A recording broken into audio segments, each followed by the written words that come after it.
Olá, amigos do Vestibulando. Tudo bem? O tema da nossa aula de hoje será Brasil Colônia.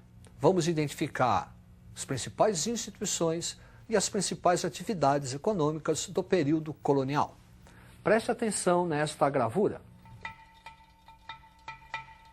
A gravura retrata aspectos da vida cotidiana durante o período colonial. Período colonial que está subdividido em pré-colonial e colonial. Pré-colonial, 1500, 1530, caracterizado pela atividade da extração do pau-brasil e o regime de feitorias. Observe este mapa. O mapa assinala em pontos amarelos as principais feitorias portuguesas aqui no Brasil para a extração do pau-brasil. Essa atividade econômica era exercida pelos índios. Portanto, os índios iam até a mata, retiravam a madeira pau-brasil, que tinha uma importância para a Europa. Retirava-se desta madeira uma substância, uma tinta corante, que seria utilizado para tingir tecidos. E feitoria é um entreposto comercial. Algumas vezes, ao longo do ano, embarcações portuguesas chegavam no litoral, retiravam a madeira e colocavam no interior da feitoria bugigangas, presentes para os índios. Isso se chama escampo. A partir de 1530, com a chamada expedição de Martim Afonso de Souza, inicia-se o período colonial. E esse período colonial é caracterizado pela instituição das capitanias hereditárias. É a divisão do Brasil em 14 longos lotes de terra entregues aos donatários, capitães donatários. Para você visualizar o que estamos falando, preste atenção neste mapa. Aí estão as 14 capitanias hereditárias, faixas territoriais, que seriam administradas pelos capitães donatários.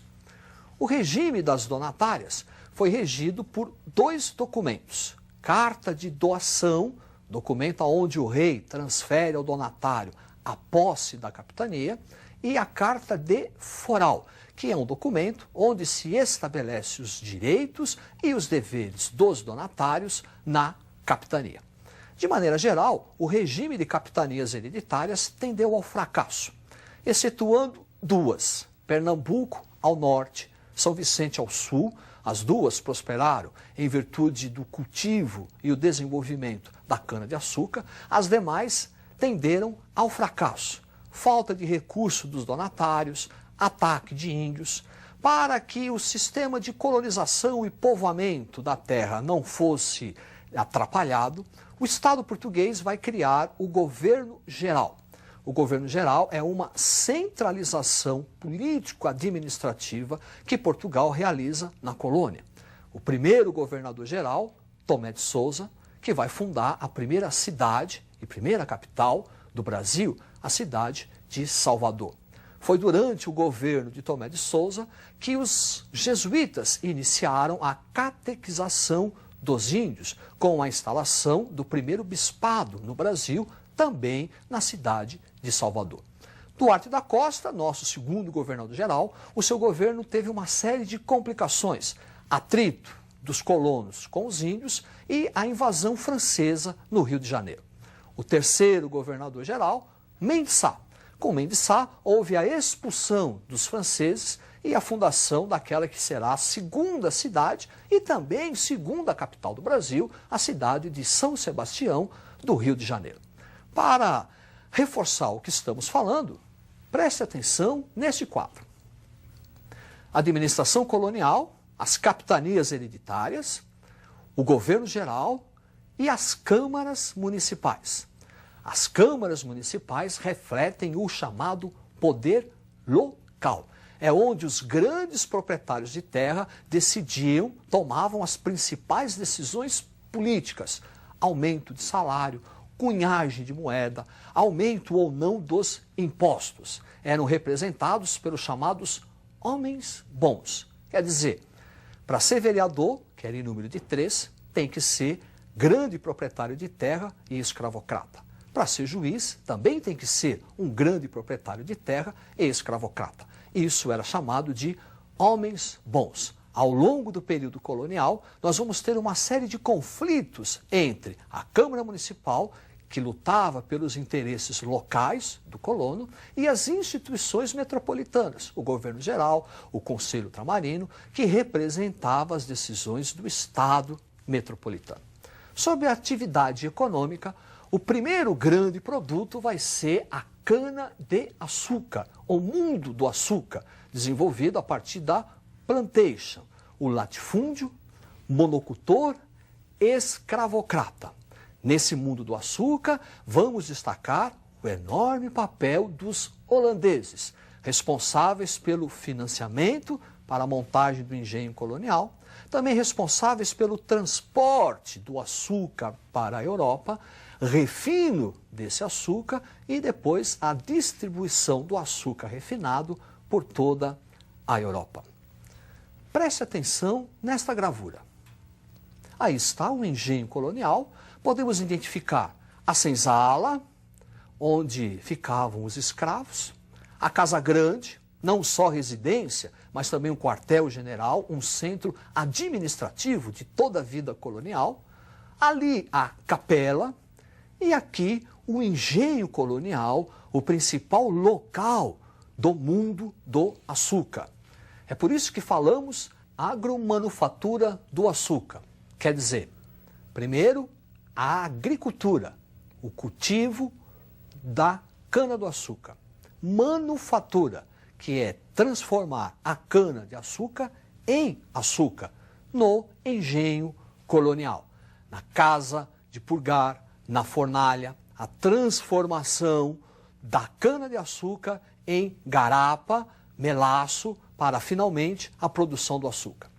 Além da atividade econômica açucareira, temos também o tabaco, importante atividade que vai suprir o mundo do açúcar de escravos, utilizado no tráfico negreiro, e a pecuária, uma atividade importante para o mundo do açúcar, já que a pecuária era responsável pelo fornecimento do alimento, a carne, o leite.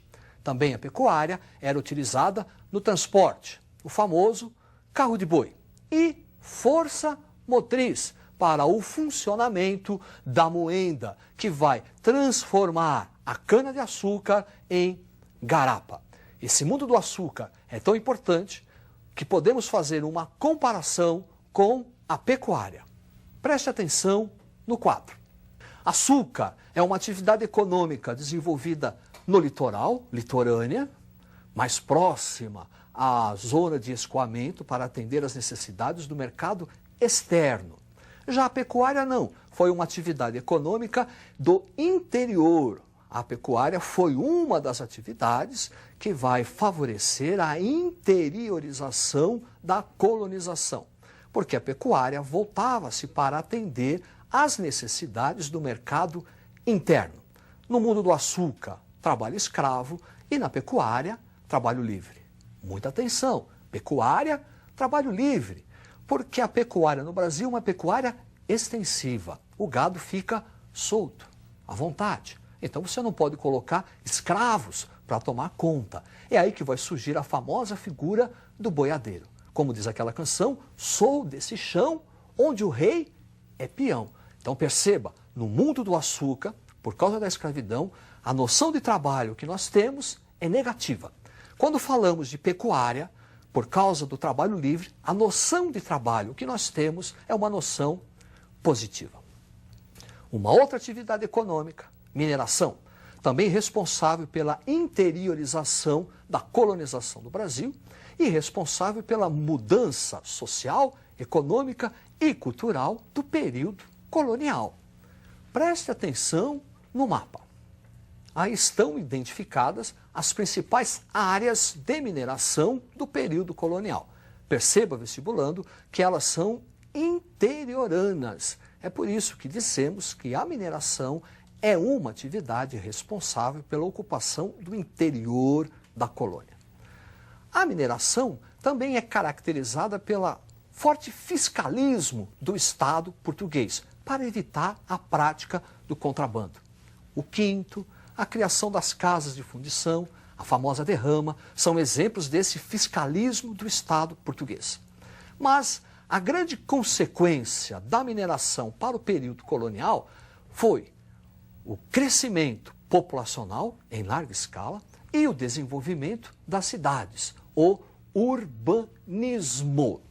Desse desenvolvimento, nós vamos ter a formação do mercado interno, desenvolvimento de atividades econômicas que vão favorecer a circulação da moeda, tráfico de escravos da decadente zona canavieira do Nordeste para a região Centro-Sul e também um mercado da pecuária, abastecimento de gado leiteiro e gado do corte do Sul em direção à região das Minas.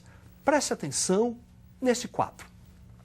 Aí está mineração, crescimento populacional, desenvolvimento do mercado interno, por conta do desenvolvimento de cidades, urbanismo, interiorização, desenvolvimento artístico e ideias de emancipação.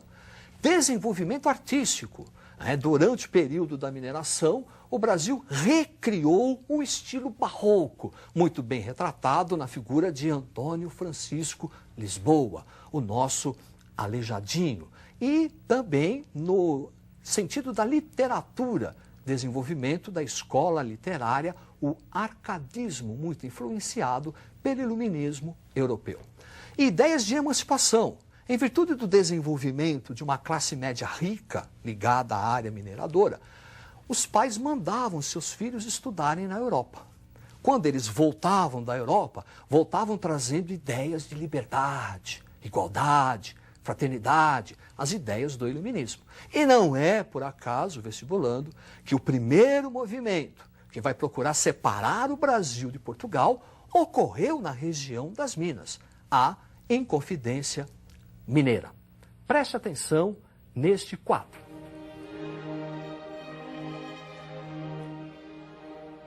Aí está retratado a figura, um dos principais líderes do movimento da Inconfidência Mineira, que tentou libertar o Brasil de Portugal. É isso aí, até a próxima, estudem.